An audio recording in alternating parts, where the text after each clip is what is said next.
Good afternoon, everyone, and welcome back to the Suburban Proletarian on this beautiful New Year's Day 2020, the beginning of a new decade. Of course, you're not going to be seeing this today, but I'd still like to take this opportunity to wish each of you and yours a very, very happy New Year and my sincere best wishes for the coming year. Today, I want to take a look at a watch that I've had for just about a year. I think I took delivery of this watch on January 4th of last year, so I've had it almost 12 months, and I've been wearing it quite a bit, and I've been meaning to get to the review for a long time, and I figured today is as good an opportunity as any, and I am, of course, talking about my Omega Seamaster Polaris circa 1988 or 1989. This is just a wonderful watch. I got it at a great price.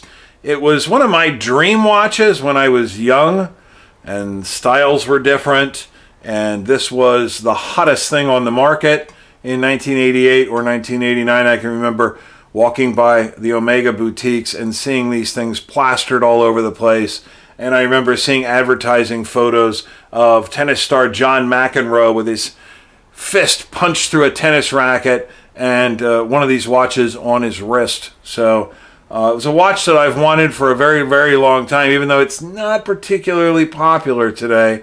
And I want to talk about that a little bit. And I've done an unboxing of the watch, but I want to take this opportunity to show it to you up close. So let's go over to the tabletop, take a quick look at it, and then I want to come back here and wrap up because I have some observations about this watch. So let's do it.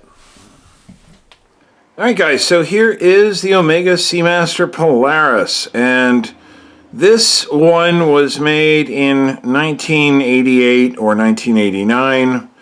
I'm not 100% sure of the date of this watch, but it was definitely in the late 80s, right around the beginning of the Polaris's run with Omega. And one of the first things you'll notice about the watch, as soon as you have it in the hand or on the wrist, is its very diminutive size. It is really pretty small by today's standards, and that's been probably more than anything the largest cause for why this watch has remained fairly unpopular and does not command particularly good prices on the, in comparison to a lot of other vintage Swiss watches, including other vintage Omegas. So this watch at only, it's only 31 millimeters in diameter from side to side, excluding the crown, and it's only 36 millimeters from, I guess you could say, lug to lug. It doesn't have really traditional lugs. Not sure what the lug width is, because you're not going to be fitting an aftermarket bracelet to this watch. But so you've got certain people who say, well, I just can't wear any watch that's under a certain size. There are still other people, on the other hand, who say that this watch is too small, who wouldn't think of criticizing the Cartier Santos or the Cartier Tank, for instance, or the JLC Reverso as being too small. And in fact, that's the market that this watch was designed to compete against. And as a matter of fact, this is 2 millimeters larger in diameter than the men's Cartier Santos from 1988, for instance. And even today, it's larger than all but the very largest size of Cartier Tank in Cartier's current lineup. So it is a small watch. It wears very, very thin. It's only about 12 millimeters from front to back. And that was one of the big selling points of the watch, was the fact that it was very, very technologically advanced. It was intended to be a complete departure for Omega from the past. It was really marketed as being sort of a 21st century watch available in the 20th century. They were pushing the advancements they had made in quartz technology. This watch has an exceptionally, particularly for the time, advanced quartz module, which I'll talk about a little bit in the wrap-up. It keeps incredible time. This watch is running at about plus 1 second per month, thanks to its thermocompensated high-accuracy quartz movement in here. This was just really meant to be something completely new. The inlaid 18-karat gold, which is inlaid into the stainless steel case. Omega has still not, to this day, divulged what exactly manufacturing method they used for getting the gold into the case. Was it cast in there? Was it swedged in? Even the center links on the bracelet have 18-karat gold. These are not 18-karat gold plated. You can clearly see from the inside of the bracelet that they're not solid 18-karat gold center links, but they're not plated either. These are capped to a depth of about 2 millimeters. I'm not sure if you'll be able to see it on the edge, but these are capped with 18-karat gold about 2 millimeters thick. So the fact that these watches oftentimes only sell for a couple of $100s, this watch probably has a couple of $100s worth of 18-karat gold in it. The scrap price should be about as much as these watches usually sell for. But probably one of the biggest image problems for this watch is it has the very identifiable and very iconic Seamaster sobriquet emblazoned across the dial. And when people see Seamaster, they expect steel sports at a minimum. Dive watches more likely, and this watch was really a sporty dress watch. I mean, unlike the Cartier Santos and Tank, this watch did offer a modicum of water resistance. I mean, this was certainly a watch that you could take on vacation and maybe wear to the beach a little bit, although I wouldn't go swimming with it in salt water, but it certainly wasn't what we expect today of an Omega Seamaster. And not only does it say Omega Seamaster on it, it doesn't say Polaris anywhere. It's got Seamaster on the dial. It says Omega Seamaster on the case back. There's an Omega symbol and the Omega name on the clasp, but it doesn't say Polaris anywhere. And so people say, well, it's just a crappy quartz Seamaster that's too narrow because it was made in the 1980s, and I don't want it. Now, on the plus side, the market pretty much has nowhere to go but up. I mean, this watch I bought for just a couple of $100s from Japan. It was in practically brand new condition when I bought it. It obviously hadn't been worn much. It's starting to get a little bit of wear on the links on the offside of my wrist because I actually have been wearing the watch. And it has one link which is really, really heavily worn. I don't think this was out of a Seamaster Polaris, actually. I think this was out of the Seamaster Professional from the same time period. They shared bracelets, but I had to buy one link, which includes the large stainless steel link and the golden steel center link. I had to buy one extra link because this watch was clearly owned by someone with smaller wrists than I have. So, and it did come with a box, papers, manual, the original Japanese warranty card, but it did not come with the spare link. So, anyway. That was a minor expenditure. I think it cost me about $40 or so to get a slightly beat up replacement link. But I could have actually gotten the stainless one a little bit cheaper. I would have had one stainless center link here, but I thought And I actually could have gotten that brand new, not scuffed up, but I thought, that's just going to look dumb. So I'm glad I got the correct link there.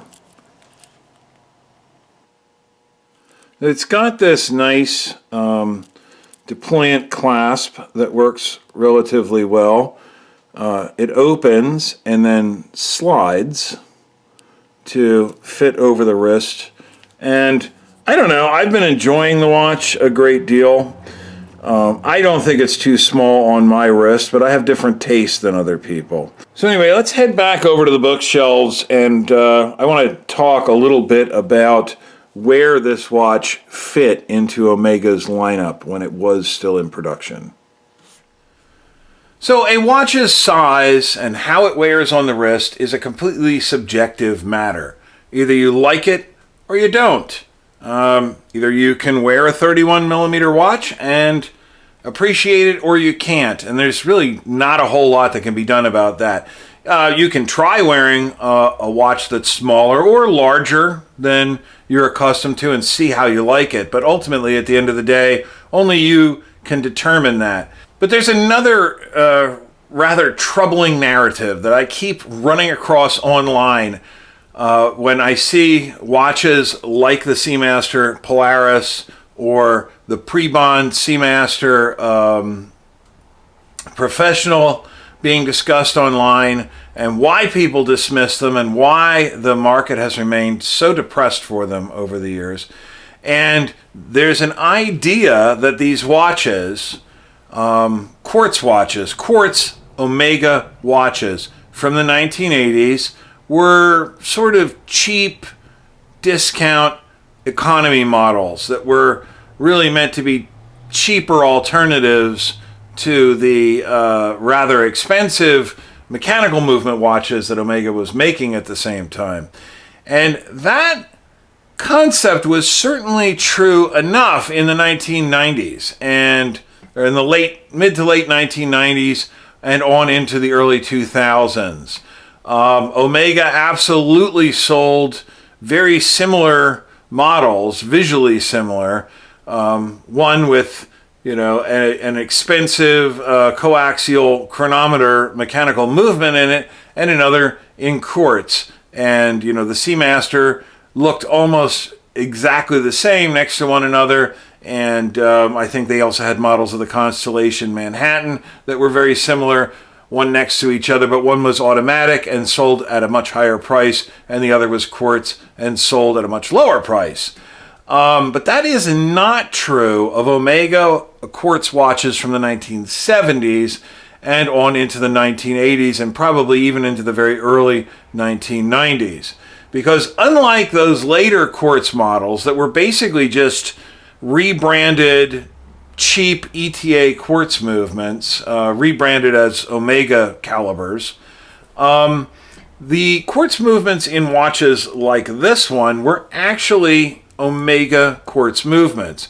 And quartz played an enormous part in Omega's history from the late 1960s through the early 1970s on up to about that time period of the early 1990s. And in fact, Omega played a big part in the history of the quartz revolution or crisis, depending on how you look at it.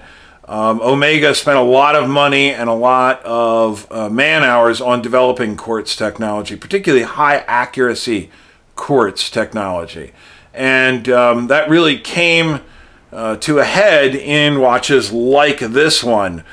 This has the caliber 1445 high accuracy quartz movement in it.